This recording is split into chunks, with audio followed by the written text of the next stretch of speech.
आधार और ऐच्छिक दोनों के लिए है, ठीक है, आधार और ऐच्छिक दोनों के लिए। बिल्कुल चिंता नहीं करना है बच्चे, कोई टेंशन नहीं लेना है। तो क्यों ना हम थोड़ा सा यहाँ बात करेंगे हम प्रेम की, ठीक है। प्रेम को यहाँ पर दर्शाया है, श्रृंगार रस दिखाया है इसमें, पता है बेटा, श्रृंगार रस।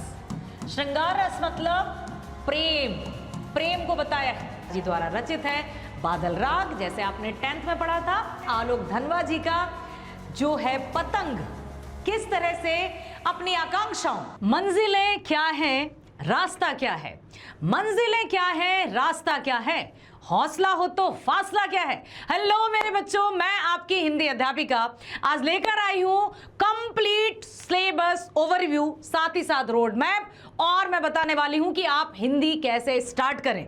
अब जो भी क्लास 12th के बच्चों में जरा सा भी कंफ्यूजन है, तो कैसे कंफ्यूजन से क्लैरिटी की ओर आपको जाना है, वो मैं सब कुछ आज बताने वाली हूं।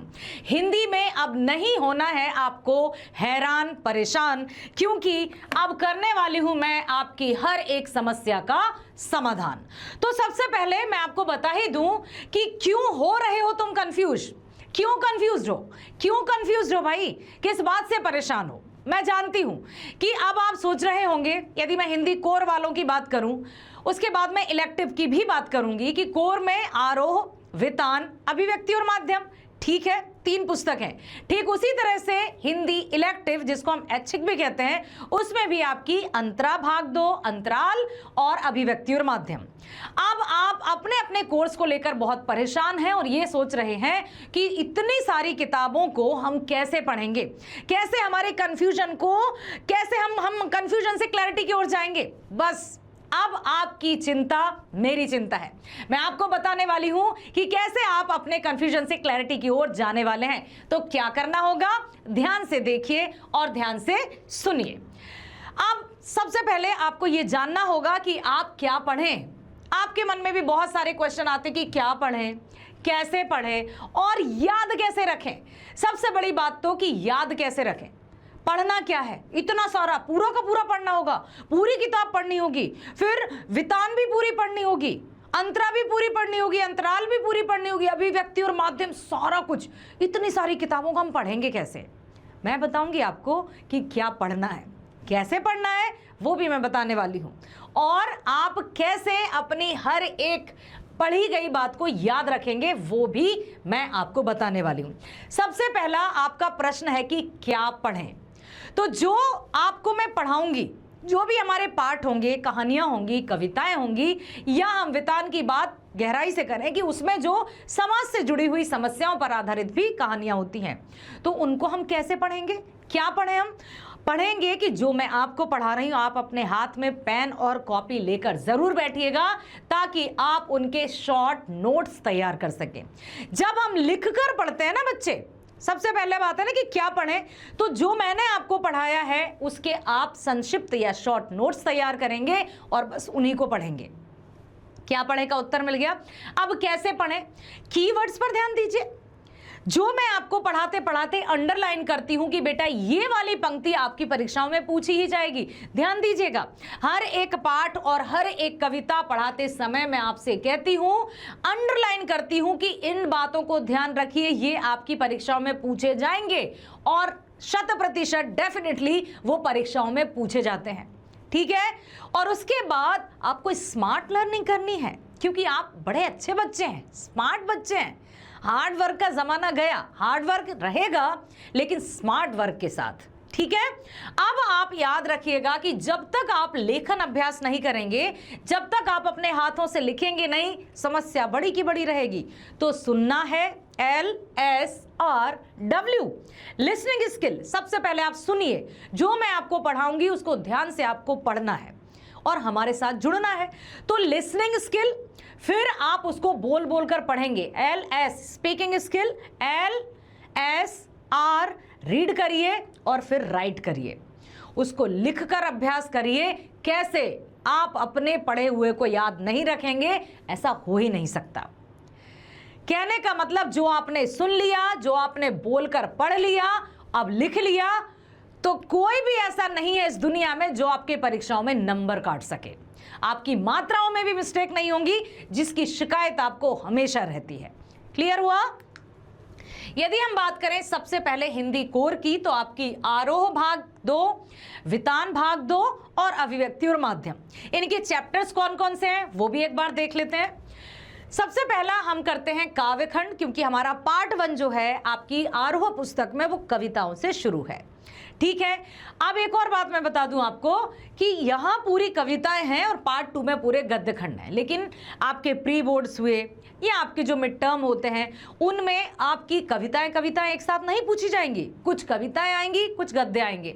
तो मैं बिल्कुल इसी तरह से पढ़ाने वाली हूं कि मैं 2 कविताएं पढ़ा दूंगी, उसके बाद आपके 2 पाठ पढ़ा दूंगी, फिर हम कविताओं पर आएंगे, फिर हम पाठों पर आएंगे। ठीक है, तो पहली पाठ है कवि, प्रसिद्ध कवि हरिवंश राय बच्चन जी द्वारा लिखित आत्म परिचय और एक गीत। इस कविता में उन्होंने 2 तरीके से कविताओं को बताया है। एक में उन्होंने आत्म परिचय दिया है कि मैं कौन हूं और लोग मुझे क्या समझते हैं। मैं जब रोता भी हूं तो लोग समझते हैं मैं छंद बना रहा हूं। एक गीत में भी बहुत बेहतरीन तरीके से उन्होंने बताया है दिन जल्दी जल्दी ढलता है, क्योंकि समय किसी के लिए नहीं रुकता है। पार्ट दूसरा है आलोक धनवा जी का, जो है पतंग। किस तरह से अपनी आकांक्षाओं और अपनी अपेक्षाओं और अपने लक्ष्य के प्रति आप उतावले हैं ना, जिस तरह से आप अपनी मंजिल को प्राप्त करना चाहते हैं, वही संघर्ष, वही हिम्मत बताई है इस पाठ में। पाठ तीसरा है कुंवर नारायण जी द्वारा रचित कविता के बहाने और बात सीधी थी। कविता के बहाने कवि ने यही बताया है कि कविता के बहाने क्या चिड़िया क्या जाने। हाँ, चिड़िया को तो लगता है कि मैं बहुत उड़ लूंगी, लेकिन एक सीमा पर जाकर वो थक जाती है और बैठ जाती है। लेकिन कविताएं हमेशा से चलती आ रही हैं और हमेशा वो हरी भरी रहती थी। बात सीधी थी पर में उन्होंने ये बताया कि कभी कभी हम बातों के पेच में इस तरह उलझ जाते हैं कि बनी बनाई बात बिगड़ जाती है। इसलिए हमें पहले सोच विचारना चाहिए, उसके बाद ही अपने शब्दों को निकालना चाहिए। ठीक है, पार्ट 4 है रघुवीर सहाय जी द्वारा रचित कैमरे में बंद अपाहिज। यहां पर उन्होंने मीडिया या दूरदर्शन या टेलीविजन पर करारा व्यंग किया है। उन्होंने बताया है कि किस तरह से अपनी टीआरपी बढ़ाने के लिए, अपनी लोकप्रियता बढ़ाने के लिए लोग छोटे छोटे या निम्न दर्जे या अत्यधिक दुखी व्यक्ति को लाकर उनको दुखी करके और कैमरे के सामने ले आते हैं। उन्हें सिर्फ इससे मतलब है। पार्ट 5वां है शमशेर बहादुर सिंह द्वारा रचित उषा मतलब प्रातःकालीन। ठीक है, सूर्योदय से पहले की लालिमा। सूर्यकांत त्रिपाठी निराला जी द्वारा रचित है बादल राग। जैसे आपने 10th में पढ़ा था उत्साह अट नहीं रही है, ठीक वैसा ही बादल राग है, ये भी एक आह्वान गीत है। पार्ट 7 है तुलसीदास जी, जिसमें कवितावली उत्तराखंड से ली गई है और लक्ष्मण मूर्छा और राम का विलाप है। ठीक है, तो कवितावली में उन्होंने बताया कि किस तरह से जब हाहाकार मच जाता है, त्राही त्राही मच जाती है और अकाल पड़ जाता है, तो अकाल में ना तो बनिया को बाटकी, ना चोर को चोरी, ना किसी को भी कोई काम नहीं मिलता है। इतना मजबूर हो जाता है व्यक्ति कि मतलब वो हम पढ़ेंगे ना। ठीक है, फिर है फिराक गोरखपुरी जी का रुबाइयाँ। ठीक है, बहुत ही बेहतरीन तरीके से यहाँ उन्होंने बताया है कि माँ और बच्चे के लाड़ प्यार को बताया है। उमा शंकर जोशी जी का छोटा मेरा खेत और बगलों के पंख तो अभी नहीं है सिलेबस में। छोटा मेरा खेत, एक कागज और एक पेन। जिस तरह से एक खेत होता है उसमें बीज बोया जाता है, उसी प्रकार से एक कविता, कवि के मन में बहुत सारे विचार आते हैं, फिर उनको वो कलमबद्ध तरीके से रचता है और कविता की रचना कर देता है। गद्यखंड में हम पढ़ेंगे महादेवी वर्मा जी का भक्तिन। जैसे श्री राम और हनुमान जी, बिल्कुल जहां राम जी होंगे वहां हनुमान जी का नाम आएगा ही आएगा, और जहां वीर हनुमान जी की बात होगी तो वहां श्री राम का नाम आएगा ही आएगा। ठीक उसी तरह से महादेवी वर्मा ने अपनी भक्तिन एक ऐसी स्त्री के बारे में बताया जिसका नाम तो लक्ष्मी था, लेकिन बेचारी वो बड़ी निर्धन थी और बहुत परेशान थी। अगला है जैनेन्द्र कुमार जी का बाजार दर्शन। क्लास 9th में आपने पढ़ा था उपभोक्तावाद की संस्कृति, ये उसी का अपडेटेड वर्जन है। उसके बाद धर्मवीर भारती द्वारा काले मेघा पानी दे, अंधविश्वास और ढकोसलों को यहां पर बताया है। फणीश्वर नाथ रेणु जी का पहलवान की ढोलक, और पहलवान की ढोलक में उन्होंने ये बताया कि समस्याएं चाहे कितनी भी बड़ी हो, हमें उनका समाधान बड़े ही धैर्य के साथ करना चाहिए। हजारी प्रसाद द्विवेदी जी का शीरीष के फूल, कि कैसे मुश्किलों में हमें डटे रहना है अवधूत की तरह। बाबा साहेब भीमराव अंबेडकर जी का श्रम विभाजन और जाति प्रथा और मेरी कल्पना का आदर्श समाज। अब है हमारी वितान, जिसमें मनोहर जोशी जी का सिल्वर वेडिंग, इसमें भी बड़ा मजा आने वाला है आपको। आनंद यादव जी का जूझ, जिसमें हिम्मत और लगन के लिए बताया है। ओम थानवी जी का अतीत में दबे पांव, जिसमें इतिहास और जो भी हमारे शैल पत्र हुआ करते थे, ताम्र पत्र हुआ करते थे, हड़प्पा संस्कृति हुआ करती थी, उसके बारे में बताया है। अब हम चलते हैं हिंदी इलेक्टिव की ओर, जिसमें अंतरा भाग 2, अंतराल भाग 2 और अभिव्यक्ति और माध्यम। काव्यखंड से स्टार्ट करेंगे। जयशंकर प्रसाद जी का है देवसेना का गीत और कार्नेलिया का गीत। इसमें श्रृंगार रस दिखाया है। इसमें बताया बेटा, श्रृंगार रस। श्रृंगार रस मतलब प्रेम, प्रेम को बताया है। सूर्यकांत त्रिपाठी निराला जी का सरोज स्मृति, यहां पर एक पिता की पीड़ा को दर्शाया है। पिता की पीड़ा, ऐसी पीड़ा जिसे सह रहा है एक पिता, क्योंकि निराला जी की यदि बात करें तो उनकी पत्नी का भी देहावसान हुआ, माता पिता भी गुजर गए, एकमात्र पुत्री थी वो भी चल बसी, तो उन्होंने अपनी वेदना का यहाँ पर वर्णन किया है। सच्चिदानंद हीरानंद वात्स्यायन अज्ञे जी द्वारा रचित यह दीप अकेला और मैंने देखा एक बूंद, ये भी बहुत ही प्रेरणादायक कविता है। उसके बाद हम केदारनाथ सिंह की बनारस और दिशा पढ़ेंगे।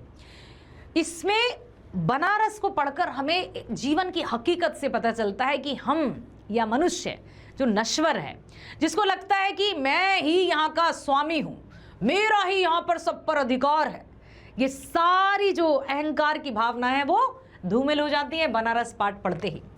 फिर हम पढ़ेंगे रघुवीर सहाय जी का वसंत आया और तोड़ो। ठीक है, वसंत आया मतलब सिर्फ कागजों में या कैलेंडर्स को देखकर आजकल तिथियां पता चलती हैं, धर्म पता चलते हैं, या मतलब त्यौहार पता चलते हैं। शायद कहीं ना कहीं व्यक्ति इतना व्यस्त हो गया है कि वो पूरी तरह से डिपेंडेंट हो चुका है, कहीं कुछ दिखाई नहीं देता, क्योंकि चाहे कोई सा भी त्यौहार हो देख कर पता चलता है आजकल ना तो वो त्यौहार बचे हैं, ना वो भाईचारे की भावना बची है। बहुत यहाँ पर उन्होंने आत्मीयता की भावना को दर्शाया है। उसके बाद तुलसीदास जी का भरत राम का प्रेम है और पद है। मलिक मोहम्मद जायसी जी का 12 मासा है, इसमें भी प्रेम की पराकाष्ठा देखी गई है। विद्यापति जी का पद है। घनानंद जी का कवित्व है, इसमें आप प्रेम को देखेंगे। यदि बात प्रेम की आ ही गई है तो क्यों ना हम थोड़ा सा यहाँ बात करेंगे हम प्रेम की। ठीक है, प्रेम को यहाँ पर दर्शाया है, और ऐसा प्रेम जिसको आप पढ़कर सच में आनंदित महसूस करेंगे। ये भी प्रेम है, ये भी प्रेम है, ये भी प्रेम है, और यहाँ भी प्रेम ही है, भक्ति रूपी प्रेम है। ठीक है, गद्यखंड की ओर चलें यदि हम तो रामचंद्र शुक्ल जी द्वारा प्रेम घन की छाया स्मृति। ठीक, उसके बाद हम पढ़ेंगे पंडित चंद्रधर शर्मा गुलेरी सुमिरन के मन के। फणीश्वर नाथ रेणु जो आंचलिक कथाकार कहलाते हैं। संवदिया, संवदिया जानते हैं आप? संवदिया का अर्थ होता है संवाद भेजने वाला। भीष्म साहनी जी का गांधी, नेहरू और यासेर अराफात के बारे में पढ़ेंगे कि कैसे कैसे ऐसे मतलब व्यक्ति हुआ करते थे, और ख़ास तौर से इनकी यदि हम बात करें। असगर वजाहत जी का शेर, पहचान, 4 हाथ और साजा, ये 4 जो कहानियां है ना, चारों में आपको बहुत कुछ सीखने को मिलने वाला है। शेर से ऐसा लग रहा है कि जंगल के राजा के बारे में हम पढ़ने वाले हैं। पहचान मतलब हम अपनी आइडेंटिटी ना, इसमें बड़ा राज छुपा है। निर्मल वर्मा जी का जहां कोई वापसी नहीं, ममता कालिया जी का दूसरा देवदास, और हजारी प्रसाद द्विवेदी जी का कुटज, बहुत ही बेहतरीन सा ये हम यहाँ निबंध पढ़ेंगे। अब हम पढ़ेंगे अंतराल भाग 2 में प्रेमचंद सूरदास की झोपड़ी। ये है हमारी पाठ्य पुस्तक अंतराल। ठीक है, अंतराल के ये पाठ हैं। तो सूरदास की झोपड़ी, विश्वनाथ त्रिपाठी जी का बिस्कोहर की माटी, और प्रभास जोशी जी का अपना मालवा खाऊ उजाड़ू सभ्यता में। बहुत ही बेहतरीन। अब हम देखते हैं अभिव्यक्ति और माध्यम में हम क्या क्या पढ़ने वाले हैं। बहुत अच्छे से पढ़ेंगे, जो आप दैनिक जीवन में आप देखते हैं, किताबें पढ़ते हैं ना आप, उन्हीं के बारे में पढ़ना है। कविताएं पढ़ाती हूं ना मैं, आप पढ़ते हैं, आप पढ़ेंगे, उन्हीं के बारे में हम जानने वाले हैं। तो विभिन्न माध्यमों के लिए लेखन में ये आपके कोर और इलेक्टिव दोनों पाठ्यक्रम के लिए है, इसलिए ना तो कोर वालों को चिंता करने की जरूरत है, ना ही इलेक्टिव वालों को। पत्रकारीय लेखन के विभिन्न रूप आधार और ऐच्छिक दोनों के लिए है, ठीक है, आधार और ऐच्छिक दोनों के लिए है। बिल्कुल चिंता नहीं करना है बच्चे, कोई टेंशन नहीं लेना है। विशेष लेखन स्वरूप और प्रकार, ये भी आपका आधार और ऐच्छिक दोनों के लिए है। सृजनात्मक लेखन, क्रिएटिव राइटिंग, जिसमें आपको कैसे बनती है कविता, नाटक लिखने का व्याकरण, कैसे लिखें कहानी, ये सब कुछ हम पढ़ेंगे। तो आप भी कवि बन जाएंगे, आप भी व्याकरण, जिसको छोटी कक्षाओं में बड़ा भयंकर सा समझा जाता है, हवा सा समझा जाता है, आप स्वयं अपने छोटे भाई बहनों को सिखा पाएंगे। कहानी लिखने का तरीका आपको पता चलेगा, ये भी ऐच्छिक पाठ्यक्रम के लिए है ये, ठीक है। कैसे करें कहानी का रूपांतरण, ये आधार के लिए है।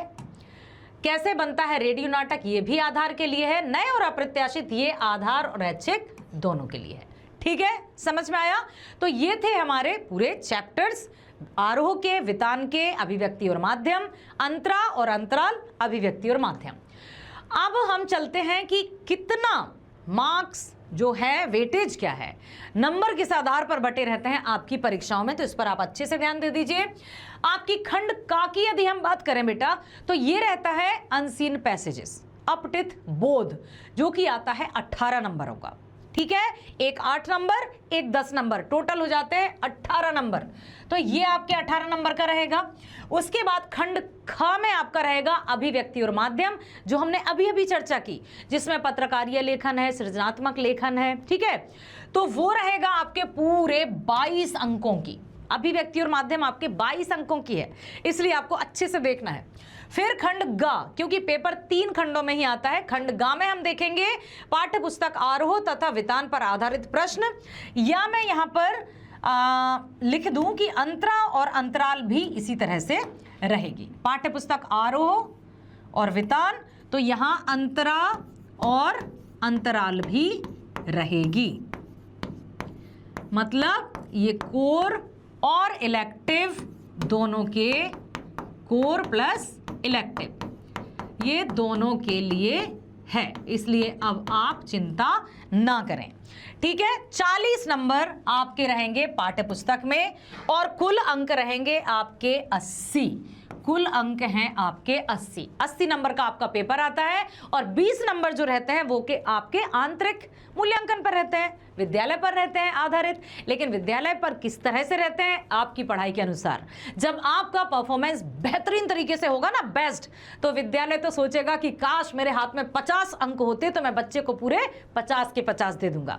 तो 20 नंबर तो वहां आपके पूरे हैं, बस आप यहां के जो 80 नंबर हैं उनको अच्छे से लाना है, और वो हम करेंगे मिलकर तैयारी, और होगी हमारी परीक्षाओं में बेहतरीन तरीके से जीत, ठीक है, समझ में आया। तो यही था बेटा आपका कंप्लीट रोड मैप, पाठ्यक्रम और हिंदी की तैयारी कैसे करें। अब आप कंप्लीट अपने कंफ्यूजन से क्लैरिटी की ओर पहुंच चुके होंगे। तो बने रहिए हमारे साथ, bye bye, all the best.